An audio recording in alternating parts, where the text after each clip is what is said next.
All right. So good morning, everyone. We are doing fair housing, right? We're going to talk about the difference, the significance of the Civil Rights Act of 1866 for equal opportunities. We're going to discuss the various federal laws which protect Americans from unfair housing practices. We're going to talk about block busting. We're going to talk about steering. We're going to talk about redlining and other abusive practices. And it's important for you to know these things, right? It's important in today's world that we are making sure everybody is being treated the same and being treated fairly, and that people are able to get the housing that they want to be able to get for their particular lifestyle, for their particular families, for their particular wants and needs, right? So that should pretty much make sense. I'm not sure we have to really dwell on why fair housing is so important, but it is, right?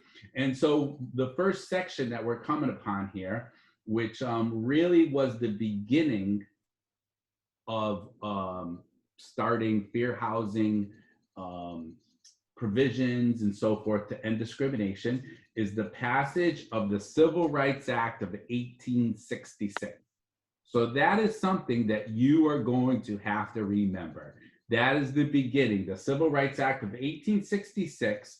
And it basically, was all about making sure that there was no discrimination based on race in every property transaction. But like they tell you in the book, it was probably ignored in many cases, right?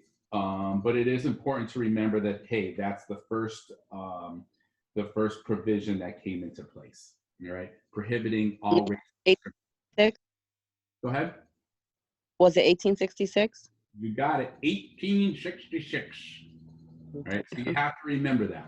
And even in today's world, there is absolutely, when race is involved, there's no exceptions. We're going to talk about when sex is involved, male or female. We're going to talk about when membership to clubs and that sort of thing is involved. There might be some exceptions. We're going to talk about when somebody lives in a home, like a 2 or 3 family home, or even a single family home, when they're renting out a room or a unit and they live in there. There could be some exceptions, but when it comes to race, there's never any exceptions, and that's really important. So the second one, which is, to me, is kind of crazy because it was like 100 years later, technically, 102 years later, was Title VIII of the Civil Rights Act of 1968. So that was signed into law by President Lyndon B. Johnson on April 11th of that year, right? And then from there, things have been expanded upon. But that was the first one where really it was prohibited discrimination in housing based on race, color, national origin, religion, sex, familial status. So when we say familial status, what are we talking about?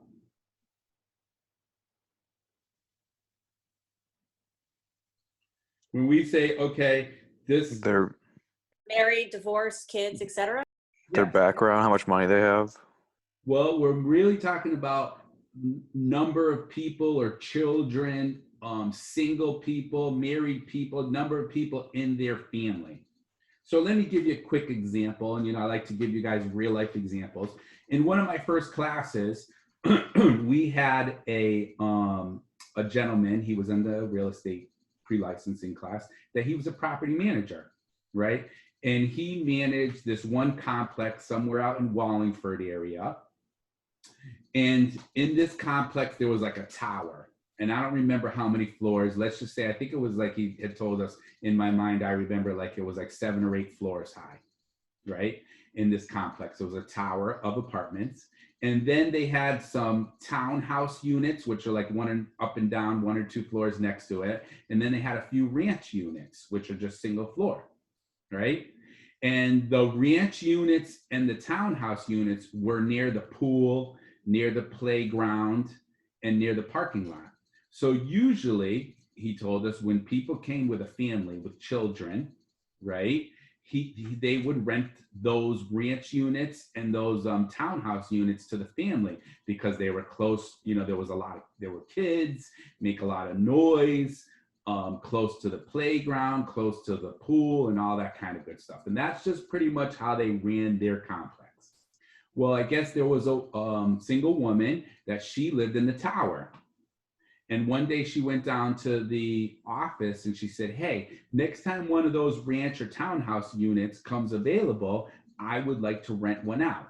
And they kind of just brushed her off and they said, oh, okay, we'll see what we can do, because they were afraid that if they started putting too many kids in the tower, the eight floors, it would create more noise, more confusion, and then people would be getting upset and be causing a lot of problems. So wouldn't you know, she asked to be put in one of the rancher townhouses. A family came in to rent a unit, and boom, there was an available townhouse or ranch, I forget, and they gave it to the family. And she found out, and she had told them she wanted to rent one. So I guess a few days later, they got a letter from her attorney saying that based upon the federal the Civil Rights Act of 1968 and so forth, the federal laws, that they were discriminated against her based on familial status because she's only a single woman and they didn't give her the apartment of her choice. And so they gave it to their lawyer. They're like, listen, we didn't do this necessarily on purpose just because it's her. It's just that's how we usually do it. And the attorney told them, listen, this is a valid case. And you better give her one of those apartments right away as soon as you can and give her a few months free rent, because if she takes it to a federal court, you're definitely going to lose, right? So that's the example on familial status. Does anybody have any questions on that? Okay. And then also the last one is disability. So again, there are some examples that we're going to talk about more, but that's the basics of it. Now, the next section they talk about is HOPA. So what's HOPA? HOPA. Housing for Older Persons Act. Right. So I can tell you, I started this class 12 years ago. And 12 years ago, I was, I was 39 years old. And I remember saying, oh yeah, so, for senior citizens, we do have 55 plus housing available. And those are, an exception to any kind of familiar status or age status for fair housing.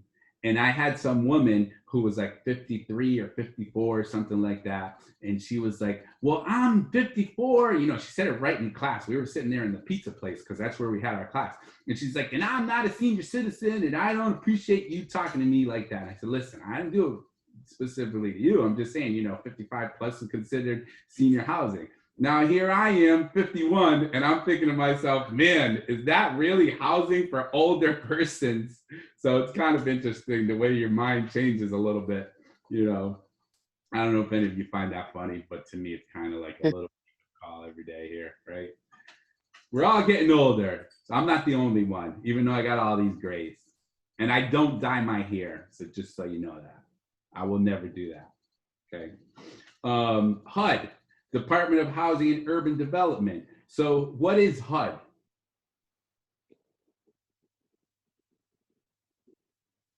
Come on, somebody can figure it out.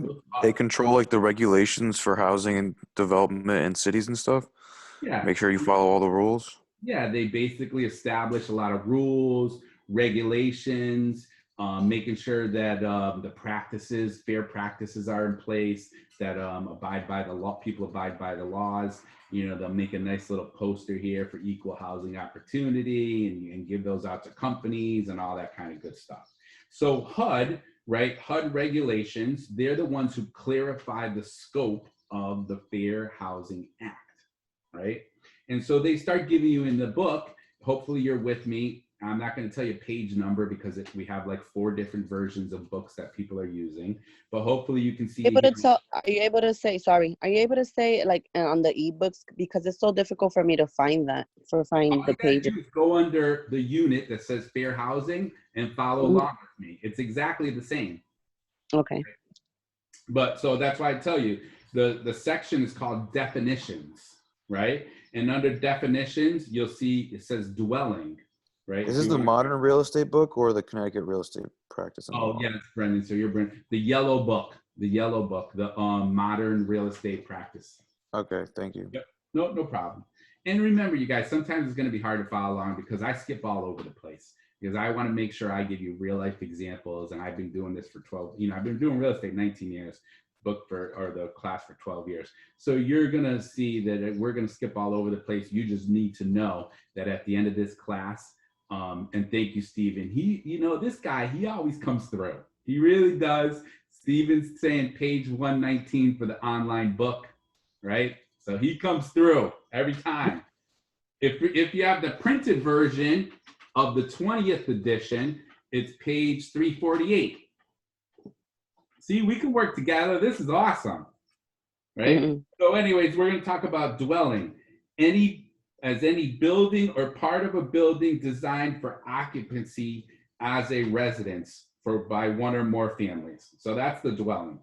Familial status, I think we kind of I gave you a good example, but it could be a single individual, individuals under 18 living with a parent or guardian, maybe someone who's pregnant, and so forth. So it's basically, there's a lot of different ways in which people with, or believe it or not, without children, who are going to, maybe be looked at like, hey, we're going to rent to you or we're not going to rent to you. And so that's important to know. And there's also a lot of different occupancy standards. So you might be wondering and thinking, well, Rob, how does this work if you have 2 people or 3 people or 5 people?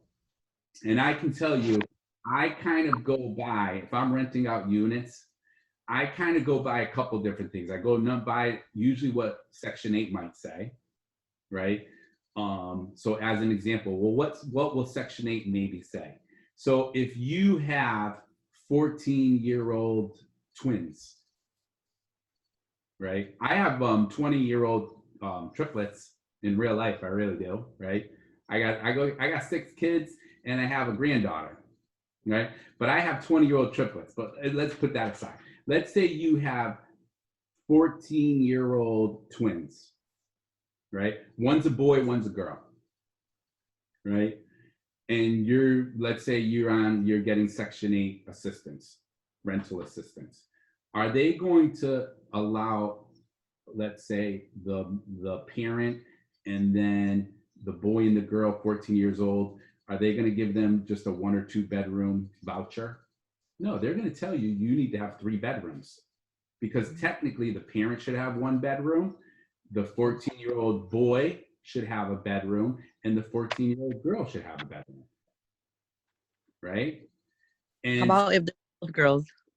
what's that? How about if they were both girls, same Well, gender? I'm going to get to that. So if you come to me and rent and you want to, it's a 1 or 2 bedroom apartment, because we have people do that. I'm probably going to say, listen, Section 8 wouldn't allow it. And I don't think it's really the best idea because really they should have their own separate rooms. And it might sound like I'm passing judgment, but believe me, I want to keep everyone fair. And I'm also in the business to make money, right? And am I going to want to rent out a unit to people who are not going to stay long because the rental situation doesn't work out right and so forth? So I probably wouldn't do it. Same with the housing authority. I would also look, if I felt like there was a question, like I wasn't sure exactly what to do, I would also call the local town housing authority and say, hey, what's acceptable and what's not acceptable? So they're probably going to tell me if it was 2 girls or 2 boys, yeah, they can have the same bedroom. They can have 1 bedroom, 2 14-year-old girls or 2 14-year-old boys. But it's really not acceptable for a 14-year-old boy and a 14-year-old girl to be in the same bedroom in most cases. Remember, there's always exceptions. There's always, well, you could say, well, what about if it was this and what about if it was that? But, there's a lot of different ways to look at it. But anyways, that's some issues that come up with when we're talking about familial status, right? The next section is disability. So disability is included in the Fair Housing Act as a handicapped, right? Although the word disability is now the preferred term, they want to make sure you know that, right? And a disability is a physical or mental impairment that substantially limits one or more of a person's life activities and includes having a record of having an impairment, right? Now, there are certain things that aren't protected. Like, for instance, they say AIDS. How about COVID? Is COVID protected? No, right? How about alcoholism, like an addiction, right? For most cases, it's probably not protected federal wise. But what you're going to notice is that in our other book, in our red book, which we're going to go over, hopefully if we get the chance this class or the next, right? Because this is a very important unit. But in your Connecticut book, it's going to talk to you and tell you that, well, hopefully the book's not actually talking to you. That would be a little bit weird, right? You know, unless you got, I guess you got the audio book. But it's going to tell you in the state of Connecticut, there's an extra, and I can't remember for some reason, there's 3 or 4 more protected classes than there are for federal wise. So the state and the federal could have different protected classes, or the state can have additional, I should say, the state can have additional protected classes. Does that make sense to everybody? Mm-hmm. So what kind of questions do you have on that? All right. So let's talk about this whole thing with disability. Now, if you own a 3-family home, you bought it, you own a 3-family home, right? And someone who's disabled, cannot walk, wants to rent out the 3rd floor.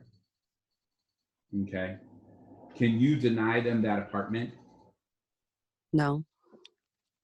No, you can't. Now, what if they say, well, I need to rent either a ramp, you know, it's kind of crazy, but I need a ramp, or I need an elevator, or I need some kind of system that's going to get me up to the 3rd floor, and you have to pay for it. You as the landlord, do you have to pay for it? No. No. No, but you have to allow the tenant to make reasonable accommodations, modifications to the place, to the unit, to the dwelling. You have to allow them to do that, so long as they can also show that they will put it back to the original status if you want them to. Does that make sense? Mm-hmm. Right. Now, it's a little bit different for multifamily buildings that are 4 or more units, right? And that the public's involved, or even where they're receiving federal funding. So there's a lot of apartment buildings and complexes that were built, you know, as a certain, you know, I'm going to use the term low-income housing, or senior citizen housing, or town housing authority. And a lot of times those were built with government money, whether it's the city or the state or federal or combination. And if you have a property like that, those definitely have to be built or modified for handicapped accessible people, right? So there's a difference between you owning a 1, 2, 3 bedroom, 3-family house, renting it out, you didn't receive any federal funding to build it and that sort of thing, versus like some of these big units that they have a lot of federal funding available. Make sense? All right, so let's talk about some of these exemptions. This is what everybody's ears start perking up a little bit. All right, so the Federal Fair Housing Act covers most housing, but does exempt, number 1, owner-occupied buildings with no more than 4 units. Okay, so there are certain things, no matter what, like race, color, that there's never an exemption. But like as an example, well, let's keep going through some of these and then we'll talk. Single family housing sold or rented without the use of a real estate professional. Housing operated by organizations and private clubs that limit occupancy to rentals of rooms in owner-occupied properties, right? So Can I tell you, oh, I'm not renting, yes, here's my house that I have 3 bedrooms for rent and I'm not renting out to any men. I'm only renting out to women. Can I say that? What do you think? No, I don't think you can say that. You don't think so? Anybody else? Yes. Yeah, Yes. I can say that. If it's a rooming house, maybe it's designed as a rooming house only for women. Hmm. Right? It's designed that way. It's a rooming house only for women. But Rob, do you remember that show, Three's Company, with Mr. Roper? yeah, I don't know. Yeah, so Three's that's like an Company, example. right? Three's Company, that, right? They only have like the 2 women and Jack Ritter. Well, the one with Tom Hanks where he dressed up, him and his buddy dressed up as women. That's Bosom Buddies. See, now you guys are talking about old school. You know, like I'll watch Columbo.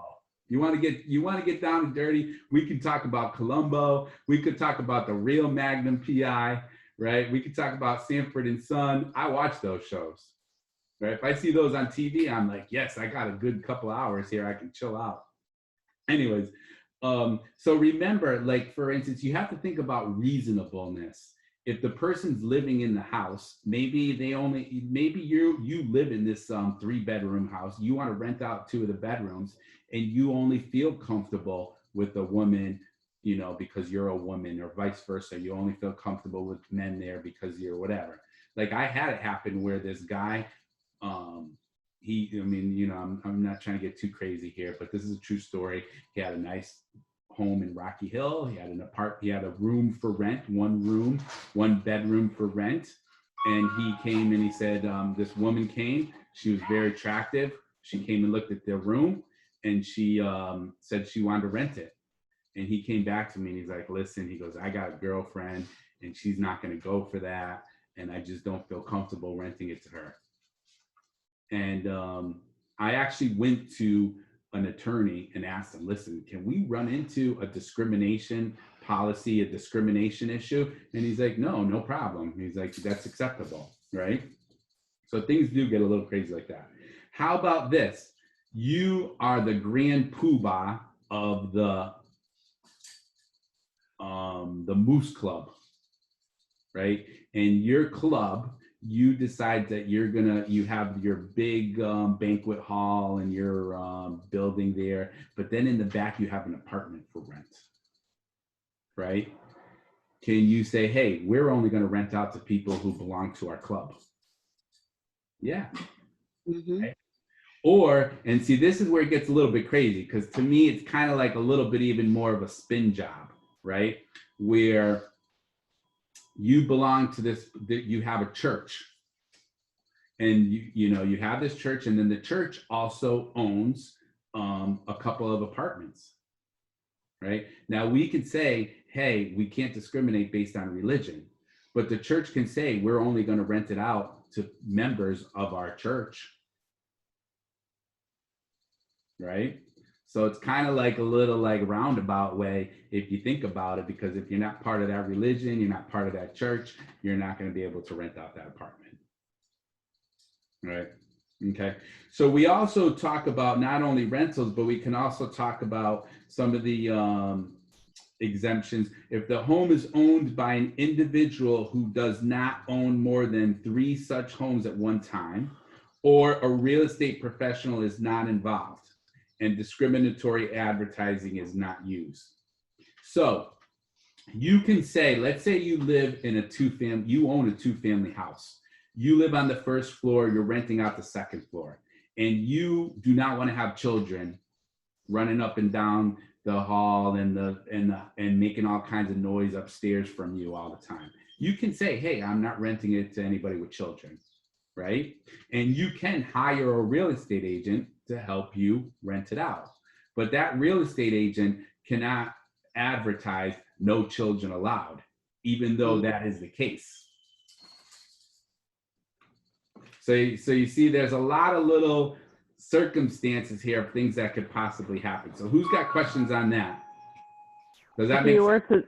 If you were to do that, if you had clients looking for a place and you knew they had kids, and they wanted to see that place, would you tell them or would you still show it to them? No, I mean, I would tell them because I'm not all about wasting my time. Right, but I can't advertise it that way. So if somebody calls me up and says, "Hey, I'd like to set up a showing to go take a look at that," then I would be like, "Okay, well, who do you, just to save us some time and get a good understanding, who's going to be living in the unit?" And then somebody says, "Oh, it's just me and my 3 children, no big deal, it's just the 4 of us," and blah blah blah blah. I would be like, "Listen, the landlord, they live on the first floor and they don't want to rent it to people with children. I apologize. There's nothing I can do to help you out with that." Okay. Yeah. But that's where it gets a little bit tricky, especially with these rentals. And, so that's why we have to be careful. But remember, we talked about religious organizations. We talked about private clubs. But remember, the membership in those organizations or clubs cannot be restricted on the basis of race, color, or national origin either, right? Even though you have which I don't even know if there's any more around. I mean, there was tons when I was growing up. I mean, I know there's still Italian clubs, but we used to have the Italian American club. I still know that there's the Polish American club. But they have to technically be open. They're supposed to be open to all races, colors, and national origins. Right? The West Indy Club is supposed to be open. I don't even know if they're open anymore, but they're supposed to be open to all races, colors, and national origins. Okay. So we talked a little bit. So I think we kind of went through that. Now to kind of go a little bit further with HOPA, again, it's housing intended for people 62 or older and have to be occupied by at least one person 55 years of age or older per unit, right? Where 80% of the units are occupied by individuals 50% or older, okay? So, sometimes we run into little issues where someone wants to buy or rent in one of those complexes and they have their grandchild child living with them. And we have to explain, listen, I'm sorry, yes, can they have overnight visits, usually for up to 2 weeks per year? Yes. But can they have their 10, 14, 18, 17-year-old granddaughter staying with them who's going to enroll in the school because the grandmother's taking care of the granddaughter? No, they won't be able to live in one of those units. Does that make sense? Mm-hmm. So sometimes that gets a little bit crazy. Now we talked a little bit again about disability, but we have to be familiar with the next section, which is the Americans with Disability Act, right? And so there's basically, it's not a housing law, but it has a significant effect on the real estate industry, basically requiring reasonable accommodations in employment and access to goods, services, and public buildings for people with disabilities. So there's 2 parts to this. There's the section or the Title I of ADA and then Title III. So who knows the difference between Title I and Title III? What's Title I all about?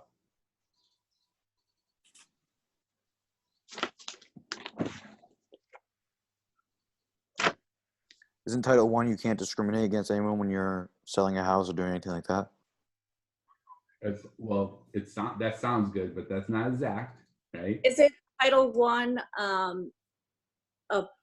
with the discrimination, like you can't, they have to be able to modify things if they rent from you and make reasonable accommodations? And then Title III seems like it's more like for commercial, like they have to be able to access the grocery store and access the public bathrooms and that kind of thing? Yep. So you're pretty close. You're pretty close, especially the second part. So Title I, you have to remember, is for employers. Title I is for employers that they have 15 or more employees, right? They have to make requested or necessary modifications to their workplace in order for essential job functions and for people to do the job that they need to.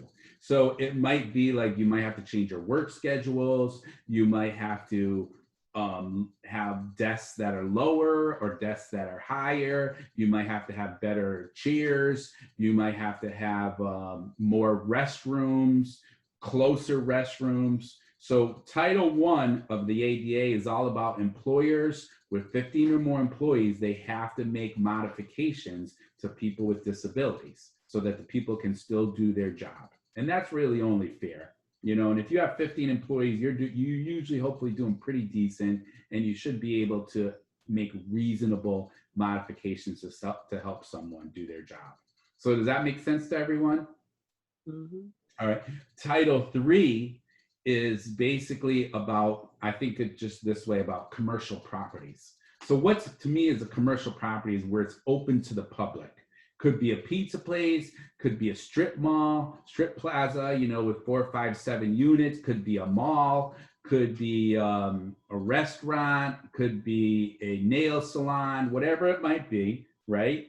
And so they're open for business, goods and public services, and they might have to, could be office spaces, they might have to have certain parking spaces or certain number of handicap parking spaces. They might have to have curb ramps, elevators, drinking fountains, and so forth. And it gets a little crazy. And this is usually, if I'm not being lazy, so I'm gonna try not to be lazy today, right? I gotta make sure I'm not lazy. I have a true story about kind of this. It's not exactly, but it kind of goes hand in hand with this. So there was an opportunity for me and an ex-business partner to start a laundromat. I always thought it was cool. You know, I went for my master's degree, and then there was 2 businesses I did like these thesis on, like these major reports about starting businesses. And the 2 were a laundromat, self-serve laundromat, and a car wash. And I always thought it would be cool to start either one of those, right? So here we were going to start a laundromat. So we found this property out in Rockville. This gentleman, he's passed away now, so I'm trying not to disparage him too much, but he cost me a lot of anguish and time and energy and everything else. This is about 20 years ago. 20 years ago, yep. I was like 30, 32, something like that. So me and my ex-business partner, we decided we're gonna buy this building. This building has a pizza place and a package store. And the guy who owned the package store, and he's going to go to Florida, right? He's moving to Florida. So we decide that we will buy the property based on us getting approved to replace the package store with a laundromat. So now we go and look at the uses of the space. So it was not that we could have a laundromat there. So now we went to the town to ask for a variance.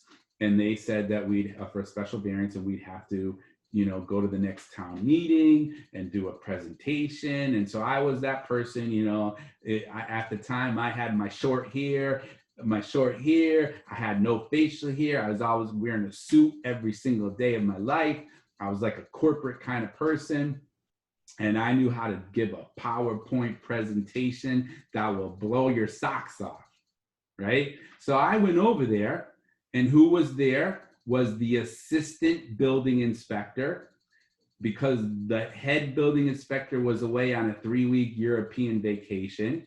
The town manager, a few people from the committee for the planning and zoning, and a couple people from the town council, and then the public, which is like only like 15, 20 people, right, in this town of Rockville, Vernon. So we went there and I said, this is what we're gonna do. And we're gonna do free delivery for senior citizens who are disabled. We're gonna do free pickup and delivery. We're gonna do self-serve, and we're going to do, you know, wash, dry, and fold. We're going to give like a free wash, like with a card for veterans and disabled people. Like every 10th wash they would get free. We're going to do this, we're going to do that, and it's going to make the neighborhood better, because right now it's a package store, liquor store, where there's a bunch of bums that live there. That are basically hanging out every day, in and out, hanging out on the sidewalk, and it's going to make everything better, and it's going to be, you know, a nice situation. So they loved the presentation, and afterwards, like 4 or 5 people came up to us and said, oh, you know, that was great, and we're definitely looking forward to this. It's going to make the neighborhood a lot nicer. and we'll give you our answer in a couple of days. Okay, so we waited like 3-4 days, and boom, we got the phone call, and then a day later we got the mailing that says we've been approved to put a laundromat, right? So what did we do? We bought the building. So now we bought the building, we started buying washers and dryers, equipment, we're getting it set up, we're doing this, we went over the plans with the assistant building inspector, they loved it, everything was great. All of a sudden, so now I'm in there with like 3 guys, we got a dumpster, and the package store was old, nasty, we had to throw out all these old bottles that you wouldn't even want to think about drinking, and these old wooden shelves, and it's dusty and it's nasty and it's a hot summer day. And I look to the door, and who comes walking in? Into this old fat guy, and he starts screaming, "What the hell are you guys doing in here?" So me, I walk up to him, "Hey sir, how are you? Yeah, we bought the building, we're putting a laundromat in here. Nice to meet you, I'm Rob Rosa, and who are you?" I said, "Do you live in the area?" And he's like, "Don't worry about what my name is." He goes, "I'm the head building inspector here for over 30 years, and you didn't ask me to put in a laundromat, so you're not doing it." And I was like, "What do you mean? I've been in touch." I said, "We've actually been in touch with your assistant, and he's been saying everything looks great. And I heard you went on a 3-week vacation in Europe. How was it?" And he's like, "Don't worry about my vacation. That's none of your business."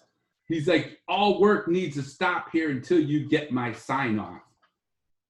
So I'm like, "Oh man, so I'm like, "Oh man, all right guys, we need to stop." So I said, "Okay, so what is it that we need to do?" He's like, "Oh, well, we're gonna have to set up an appointment for me to come by and see what you're doing."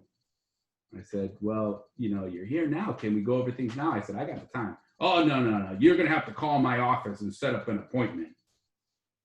So now I call his office. I got to wait 2 weeks for him to come back out. He walks through the whole building with me, and he says, "Well, this is not ADA compliant, and this is not ADA compliant, and that is not ADA compliant." And he made a list that when we figured everything out was going to cost us over $70,000. Now, there was this package store in there for 20-something, 30-something years. They didn't have to do not one thing. But because we were changing the use of the property, right, we now had to put up concrete ramps. We had to repave the whole driveway. We had to put up all new lighting with the driveway, all new parking spaces. We had to redo the whole bathroom. We had to redo the front entrance. We had to, the list went on and on and on. And basically, it came to the point where I went to the town council, I went to the town manager, I talked to my lawyer. The lawyer made phone calls. There was nothing we can do to stop this guy because he figured we had what? Money, right? And so we actually had to, here we were, we just bought the building. We just decided, boom, we took the building, we put the building back on the market and sold it. And we each lost, me and my business partner, we each lost like 13 grand, right? So that's kind of a long story, but the whole point is it talks to you, it kind of mentions on how the ADA is really important, and you need to make sure you have like 1,000 ducks in a row. We thought we were all set. But because we didn't talk to the head building inspector, which this guy's passed away now, he had a lot of power, and he basically held us back from doing our business. So who's got questions on that sort of thing when we talk about ADA, when we talk about Title I and Title III? Any questions? Anything, any comments anybody wants to make? All right, we're gonna keep on rolling, okay? So ADA and the Fair Housing Act. So ADA exempts its requirements, properties that are covered by the Fair Housing Act, which are already prevents or prohibits discrimination, and property that is exempt from coverage by the Fair Housing Act, such as housing for 55 and plus. So anyways, there's kind of like a little overlap there, and they want to make sure you understand again the difference between Title I and Title III. All right. So let's talk about some important things when it comes to fair housing issues, like compliance and making sure that real estate professionals are being ethical and not breaking the law, not violating the law. Now remember, and I say this probably like almost every other class, when you are a licensed real estate agent or professional, you are held to a higher standard. Okay. And so you've gone, which, might not seem like a lot, but you've been in 60 hours of class. And so you need to be able to understand the laws, and that, you've gotten your license. You need to make sure you're doing the right thing. So the first one that we need to know, the first term is called blockbusting. So what's blockbusting all about? Who knows what blockbusting is?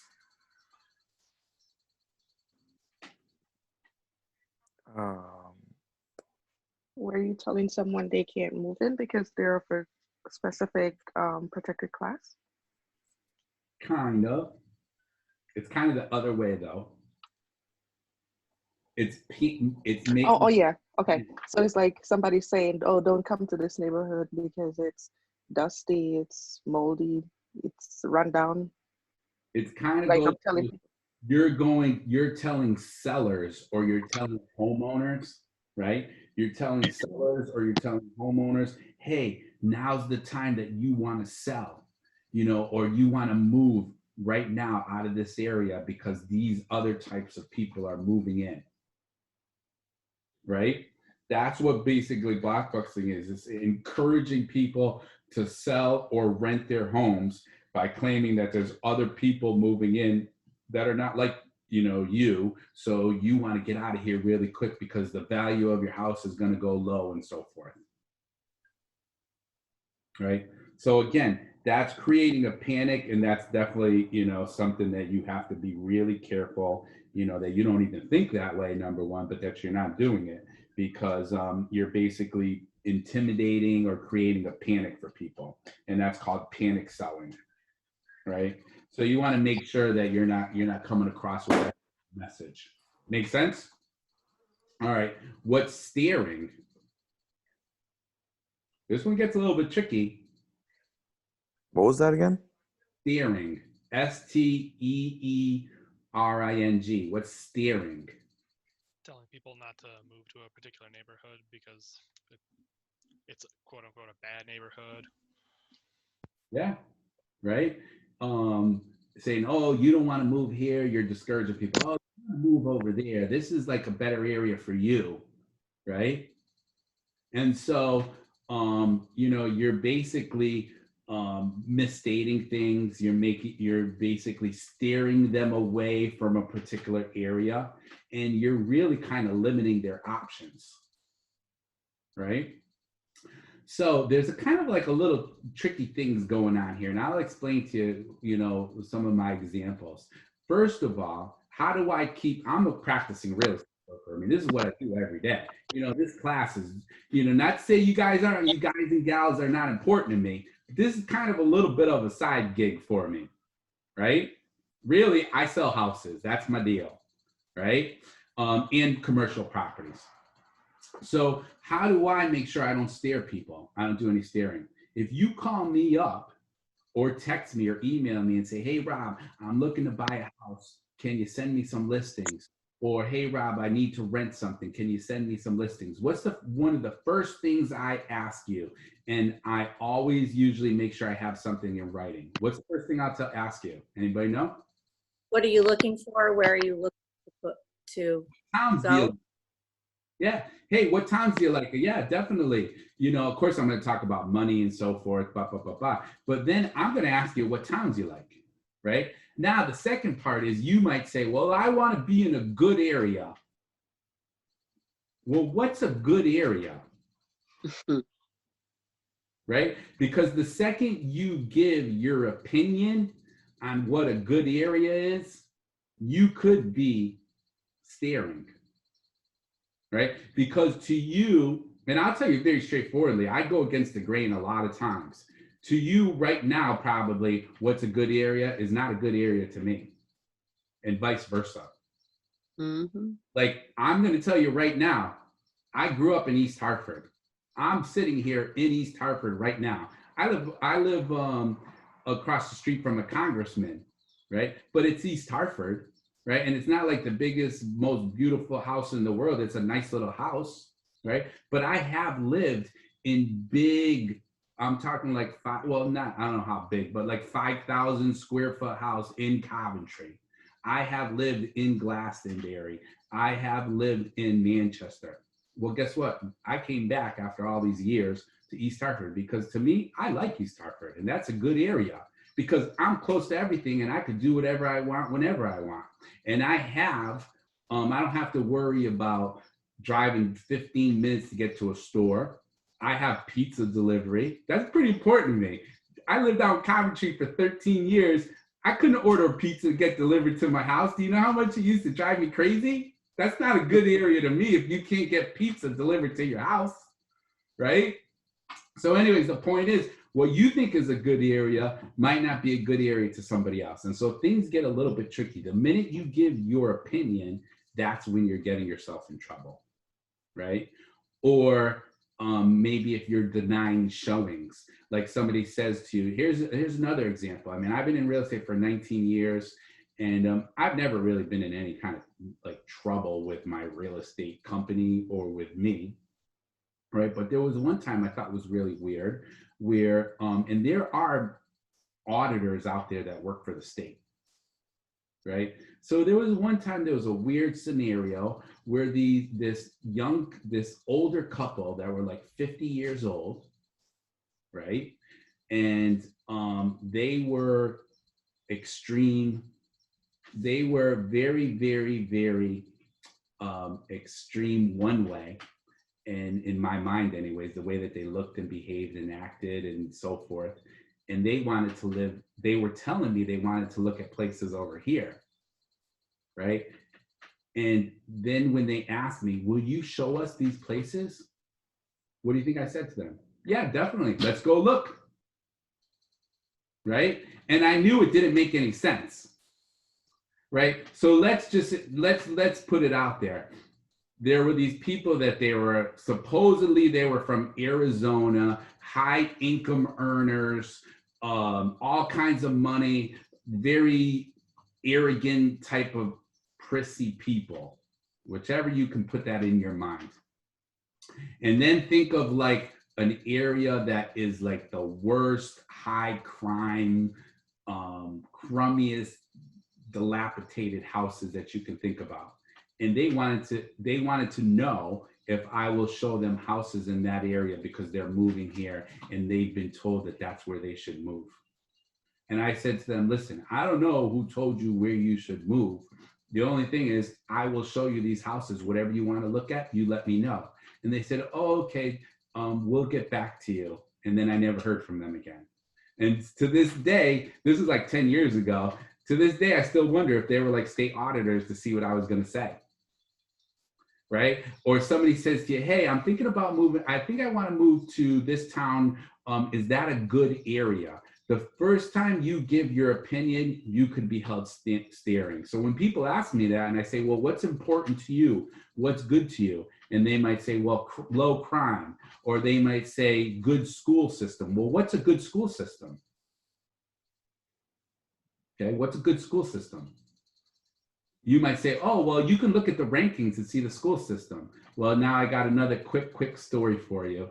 And just hold on a second, because I think I'm gonna turn on this light. It going dark and light is driving me a little nuts. So just 1 second. So let's talk about this really quick. What is a good school system? So here we are. And again, you know, I already told you I'm pro East Hartford, but it's not necessarily just East Hartford. We pay a lot of taxes in East Hartford in particular. We'll talk about this town a little bit. And so we have a lot of services, right? You need to call a fireman, policeman, ambulance, and so forth. They're there for you, okay? So I had this friend of mine, right? He had one of them's passed away. He had 3 disabled children. One was very, very, very disabled. And he basically needed a school system that was going to have somebody with that one particular child that was able to get to school from the morning, from when they were picked up at the curb, all throughout the day, and then dropped off at the curb. Well, this guy has plenty of money, and he could buy this and this and this house, and he could go buy in this town and this town and this town. Well, guess what? Some of these towns that you might think are great school systems, they're ranked high, they're this, they're this, they're this. Well, for this particular person, it was a terrible school system because they didn't have that, whatever they're called, paraprofessional or assistant or whatever it is, that was going to be paid by the town and stay with his son all day. But guess what? There were a couple of towns like East Hartford, Manchester, and then South Windsor that was going to be able to do it. And so we started actually looking at houses in these 3 towns, where some of the other towns, which in your mind might be like the best towns ever, they wouldn't do it. They wouldn't spend the time or the money on his particular child for that school system. So anyways, not to beat a dead horse, steering is very important. There's a lot of issues that come up with that. Who's got questions on it? So if you say to me, "Good, I want a town with a good school system or low crime," I'm going to tell you ultimately, hey, that sounds great. Let me show you my website, right? Which I have a separate little website that you can put in this zip code, and it'll tell you, and you could put in 2 or 3 different zip codes, right? And then you'll be able to compare them. And then you can make the decision, right? We can go by data. We're not going to go by my opinion. So that's the biggest thing. Do not give your opinion. And a lot of new agents, especially, you want to go out there and you have ideas in your mind of what you think is, giving the most help to people, and that you should be giving your opinion. And that's a bad idea, because that could be considered steering or discrimination. So does that make sense to everyone? Mm-hmm. All right. Advertising is a little bit crazy to me. Some of it makes sense, no lie, but some of it doesn't. So hopefully you're able to see figure 18.2, the HUD advertising guidelines, right? Some of them might make sense, like what's permitted. You can say mother-in-law suite if you're advertising a property, but you can't say great bachelor pad. Come on, really? You can say mother-in-law suite, but you can't say great bachelor pad. And for you women, you cannot say wife's dream kitchen. So I know you're happy about that, right? I guess maybe you can say wife or husband or partner's dream kitchen, but you cannot advertise wife's dream kitchen, right? You can't advertise, which of course maybe this makes sense, no more than 2 children, right? But you can say, yeah, so you see there's actually little variations in here.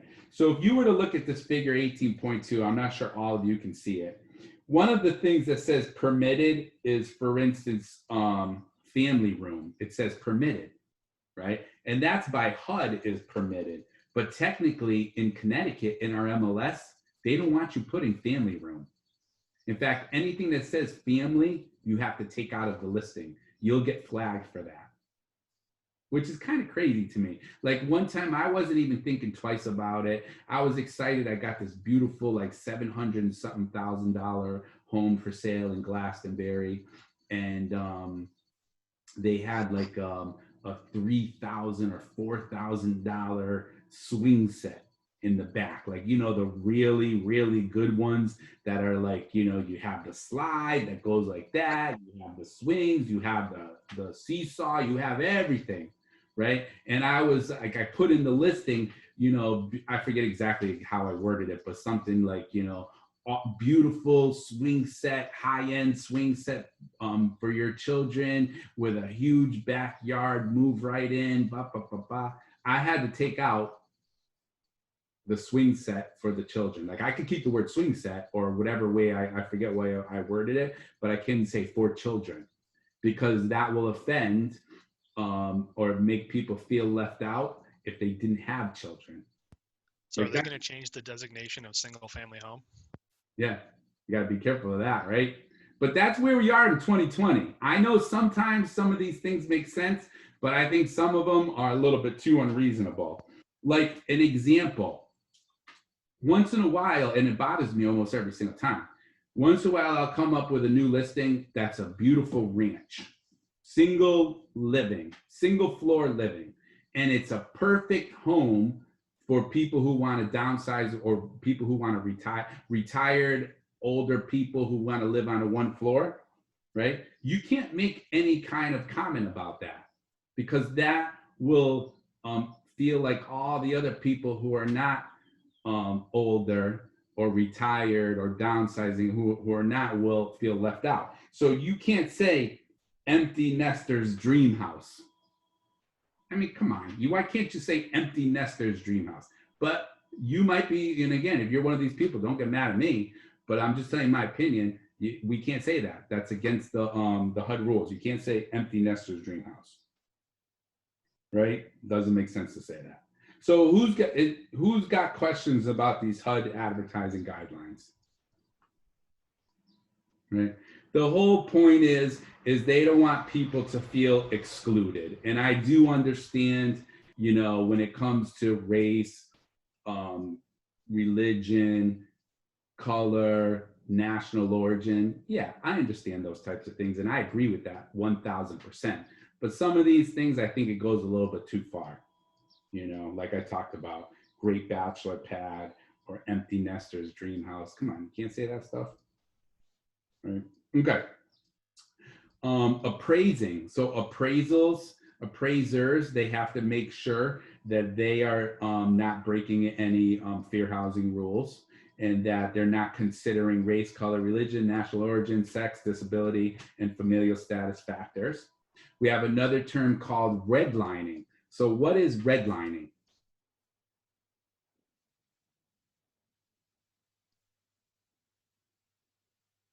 Anybody know? Is it for real estate agents necessarily? It's more for No, lenders, I would it's say. the government. Right. Oh, let's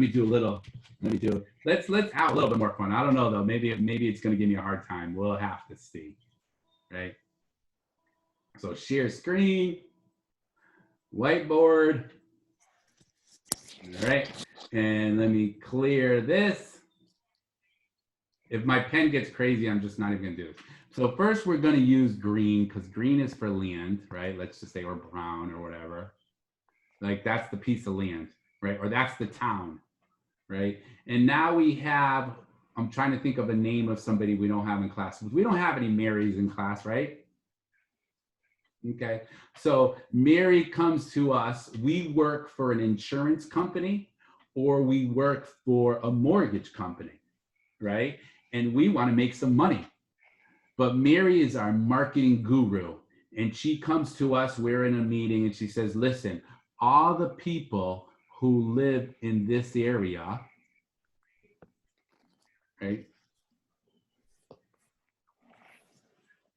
All the people who live in this area, let's just say they have low income or they have poor credit. So all the people who live in this area, we're not going to give them any loans, or if we're an insurance company, we're not going to give them any insurance because they don't have good credit or they don't have good income, right? Now, you know, even though this is a big area here, you know that there are people who live in here that do have good credit and who do have good income. And so that's why it's not fair. That's what's called redlining, because it will basically take a whole area based just on their geographic grounds and not give them the business. Does that make sense? All right. So that's redlining. And remember, it's usually where we talk about for mortgage loans or insurance policies. Intent and effect, right? So, I mean, and I truly believe this guy. When I told you in the beginning of the class about the property manager, where they had the tower and the townhouses and the ranches, their intent was not to be, you know, at least that's what he told me. Their intent wasn't necessarily to be discriminatory, but the effect was that it was. So you always have to be careful of that because, you know, we're all different people. We all grew up different ways. We all have different perspectives. And sometimes we think that we're doing, you know, the right thing. Maybe we think we're even helping somebody, but technically the effect of that is that it's a discriminatory practice, right? So we all have to be considering, you know, well, what's the intent and effect? There could be different responses to concerns of terrorism, right? So that's a kind of an interesting thing, really quick. I'll tell you, response to terrorism. So I don't know, remember the wonderful world of 9/11, which was kind of crazy. That's when I was starting to buy a lot of apartment buildings. And we actually went and sat down with our attorney and we're like, listen, with this whole thing about terrorism, you know, what should we do? And one of the things we found out that we weren't doing, which we started doing, was every time somebody filled out an application, we would get a picture ID. Because we actually found out that there were people every now and then, not a lot, maybe it happened like once every 6 months, but there were people who were filling out applications for apartments. And then when they get the apartment, somebody else, like their brother, sister, cousin, friend moves in. Right? So that kind of stuff does happen out there. So, you know, you as a real estate agent, you should know who you're working with. You should know who you're bringing in for a tenant. You should know who you're selling a house for, right? So just be careful about that stuff, making sure you understand who you're working with. Who's got questions on that? Anyone? All right, we're gonna rock and roll here, and you know what we're gonna do in a couple minutes. I hope you're ready. We're gonna do a little quiz. All right. So and so for the new people like Brandon and so forth. Am I saying it wrong? I apologize. Brendan? Yeah, Brendan. Yeah, I apologize. So for new people like Brendan and a few others, we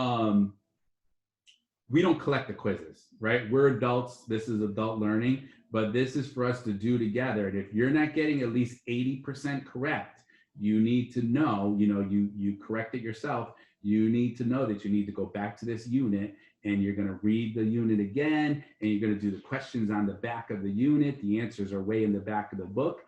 And then you're more than welcome to come back to the next class and be like, hey, Rob, you know, I really don't understand this one, or can you go over this with me again, and so forth, because we're going to do that.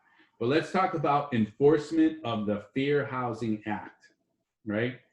So when we talk about federal-wise, we're talking about HUD is the one that enforces it. The Fair Housing Act is administered by HUD. Right? If an aggrieved person believes that they've been illegally discriminated against, right, they have to file a complaint with HUD within how long? Who knows? 1 year. 100 days. 1 year, right? And then within 1 year, they have to file the complaint. And then within 100 days of the filing, the HUD is going to determine if there's reasonable cause. And they're going to try to resolve this through conciliation. So what's conciliation? Resolution. Right? They're going to try to bring the parties together and say, hey, you know, can we work this out together? Let's see, you know, what we can do in the future to prevent this from happening again. We need to eliminate these things that happened already. And maybe there might be some kind of an agreement that will even be able to be enforced through civil action, right? But if they do not come to an agreement, or the aggrieved person still doesn't feel like that's enough, then you're going to have a hearing with an ALJ. So what's an ALJ? Administrative law judge. Right? Administrative law judge. And that person can impose a monetary penalty, right? And, you know, it's kind of like weird numbers. And depending on what version book you have, I have that the fine is now $19,987 for the first violation that occurs on or after the date, or $49,467 if there was a violation in the preceding 5 years, or $98,935 for the third or more violation within 7 years, right? So it can get a little costly and it can get a little crazy. Now, the thing that I want you don't necessarily have to remember exactly those numbers. I highly doubt they're going to be in the state exam. But you do need to know 1 year, that the person has to bring a complaint. HUD can do complaints themselves or bring on a complaint. You do need to know within 100 days, HUD's going to come back and try to give a judgment. They're going to try to do conciliation. If not, you do need to know about an ALJ, administrative law judge. And you do need to know that complaints brought under the Civil Rights Act of 1866, right, which is about race, are taken directly to the federal courts. And so there's no reason or excuse for that. So that, my friends, is the wonderful world of fair housing. Okay, so before we move forward, what kind of questions do you have?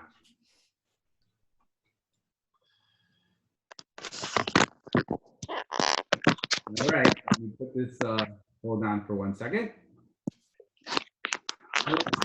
So as you probably saw, some of these are just a little bit more difficult and a little bit crazier, right? It's some of them get, what do they call, convoluted pretty quick and easy. So number one, which of these laws extended housing discrimination protections to families with children and persons with disabilities? What do you like? Scream it out.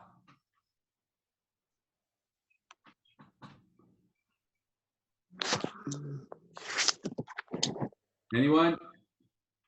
B. B. B as in boy, you got it. So Mhm. remember that the Civil Rights Act was in the beginning, that was all about race.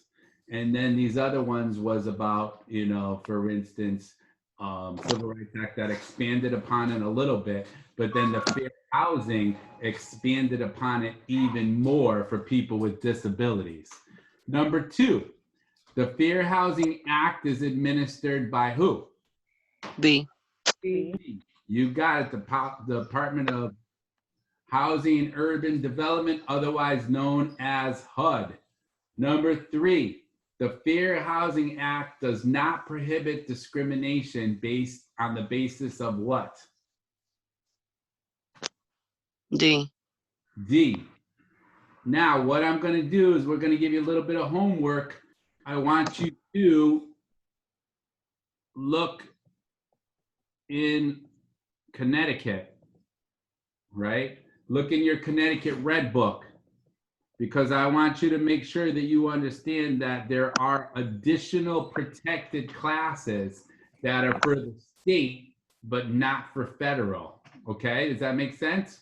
And then we can go over these on Friday morning, because remember, Tuesday morning and Friday morning are on the same loop, right? And then Monday night, Thursday night, Saturday morning are on a different loop. So we can go over this on Friday. Oh my gosh, on Friday if you got questions. Number four, which of these are exempt from the Federal Fair Housing Act? A, you got it. Owner occupied, which is pretty basic, one of the ones you need to know, with no more than 4 units, okay? Number 5, real estate professionals may have a legal obligation to comply with the ADA because they what? A. Okay. I put A. Yeah, I was thinking A.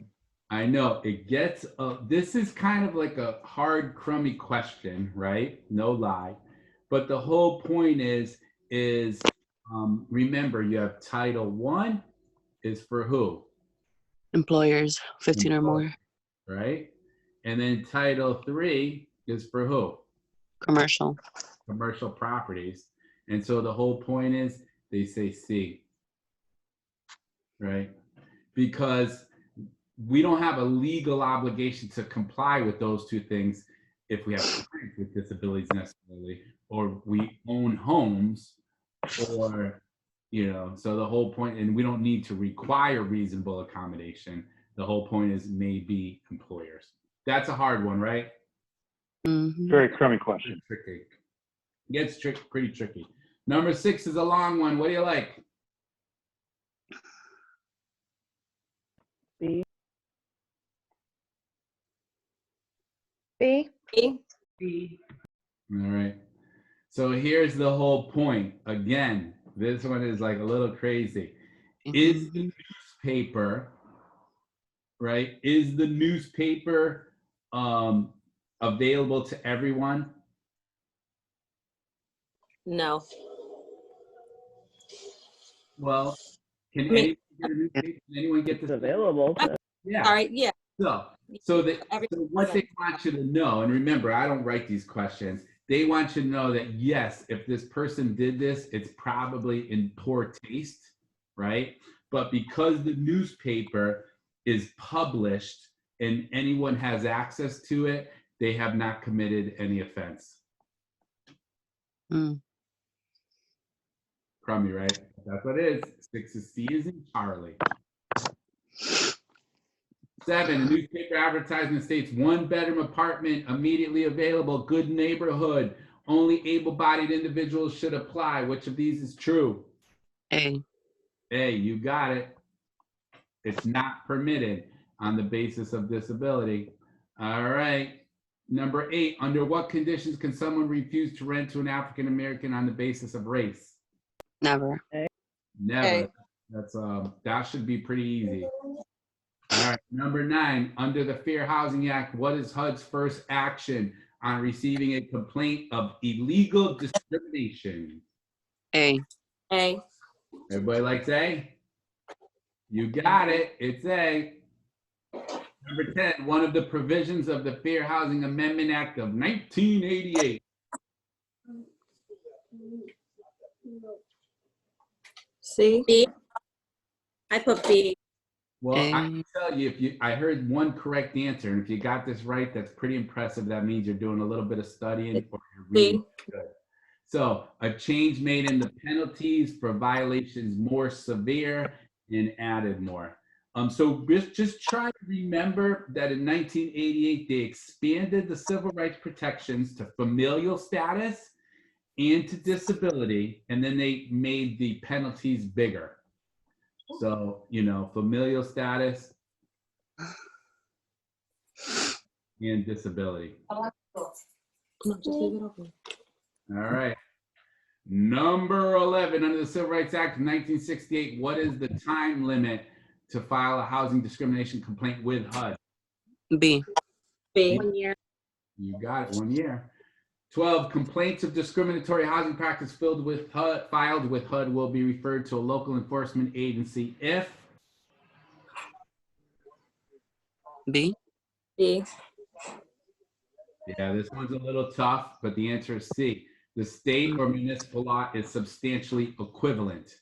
So they might put it to a local if the state or the town, you know, really it's pretty much the state, if they have an equivalent, if they're equivalent to the federal law. All right, number 13, what do you like? B.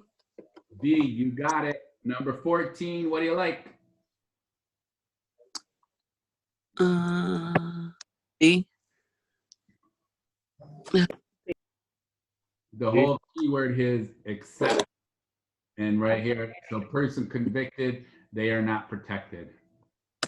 No, they're not protected. 15, what do you like? I kind of told you this a little bit about renting rooms out and so forth. B. I mean, 15 is C. Oh. Because the rental of rooms in an owner-occupied single-family home is exempt. Okay? So you can say you don't want to rent to a man, you don't want to rent to a woman. Remember I told you the guy in Rocky Hill, he didn't want to rent to this attractive lady because he was afraid his girlfriend was going to get mad. Right? Remember I told you that one? It sounds funny, but it's a true story. 16, what do you like?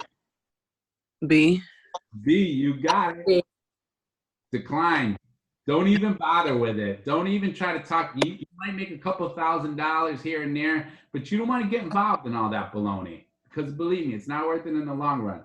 17, a neighborhood has a large Asian population. When a Chinese couple came to a broker to look for a home to buy, Let's look at listings only in this neighborhood. What do you like? D. Did anybody say D? Yes. You got it. 18, what do you like?